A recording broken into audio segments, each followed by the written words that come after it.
ආයුබෝවන් ආදරණීය දුවේ පුතේ. ඔන්න ඉතින් ආදරණීය දුවලා පුතාලා ටීචර්ත් එක්ක අදත් අලුත් පාඩමක් ඉගෙන ගන්න තමයි මේ සූදානම් වෙන්නේ.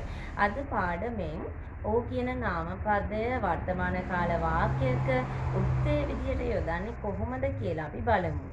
ඉතින් අපි බලමු මේ ඔහු කියලා කියන්නේ කාටද කියලා දුවේ පුතේ. ඔහු කියලා කියන්නේ පුරුෂලිංග ඒකවචන නාමපදයක්. උදාහරණයක් විදිහට ඔයාලගේ තාත්තා.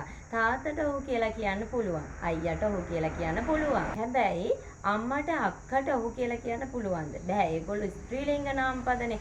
එහෙනම් පුරුෂලිංග ඒකවචන නාමපදවලට විතරයි ඔහු කියන නාමපදය යොදන්න පුළුවන් වෙන්නේ.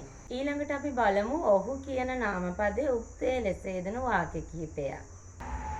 ඔහු පාසල් යනවා. අපි සිංහල භාෂාවේදී කතන බස සහ ලිඛිත බස කියලා දෙකක් ඉගෙන ගන්න ඕනේ. ඉතින් මෙන්න මේ වාක්‍ය ඔහු පාසල් යනවා කියන වාක්‍යය ලියලා තියෙන්නේ කතන බසෙන්. ඒ කියන්නේ අපි මේ සාමාන්‍ය ජීවිතයේ කතා කරන විදිහට තමයි මේ වාක්‍ය ලියලා තියෙන්නේ. හරි. අපි තව වාක්‍ය කිහිපයක් බලමු. ඔහු කුඹුර කොටනවා. ඔහු ගීයක් ගයනවා. හරි. ඉතින් මේ කතන බසින් වාක්‍ය ලිව්වා කියලා අපේ විභාගයේදී අපිට ලකුණු ලැබෙනවද? නෑ පුතේ. අපි එහෙනම් මේ වාක්‍ය ලියන්න ඕනේ ලිඛිත භාෂාවෙන්. දැන් අපි එහෙනම් බලමුකෝ මේ වාක්‍ය කොහොමද ලිඛිත බසට හරවන්නේ කියලා.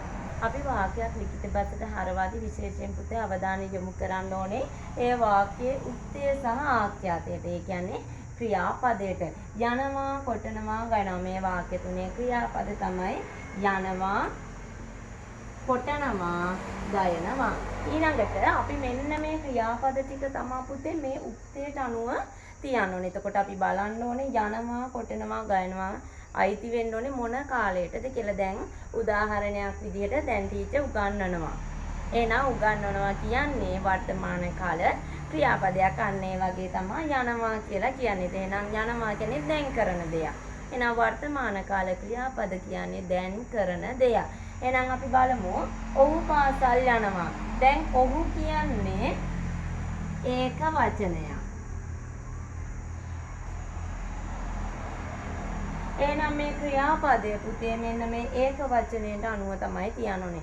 වර්තමාන කාල වාක්‍ය ඒක වචනයකින් පටන් ගන්නවා නම් අනිවාර්යෙන් මේ වාක්‍ය අවසාන වෙන්න ඕනේ ඊ අකුරෙන්. එහෙනම් ඔහු පාසල් යනවා.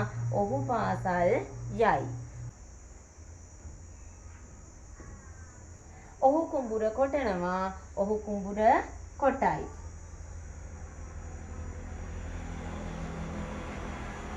ඔහු ගීයක් ගයනවා. ඔහු ගීයක් ගයයි. එහෙනම් මේ වාක්‍ය සටහන් පොතේ සටහන් කරගෙන මේ වගේ තවත් නිවැරදි වාක්‍ය ගොඩනගලා ඔහු කියන නාමපදයේ කොහොමද උත්තය ලෙස වර්තමාන කාල වාක්‍යක යොදන්නේ කියලා පුරුදු පුහුණු වෙන්න. ඉතින් තවත් පාඩමකින් අපි ආයෙත් හම්බ වෙමු. ආයුබෝවන්.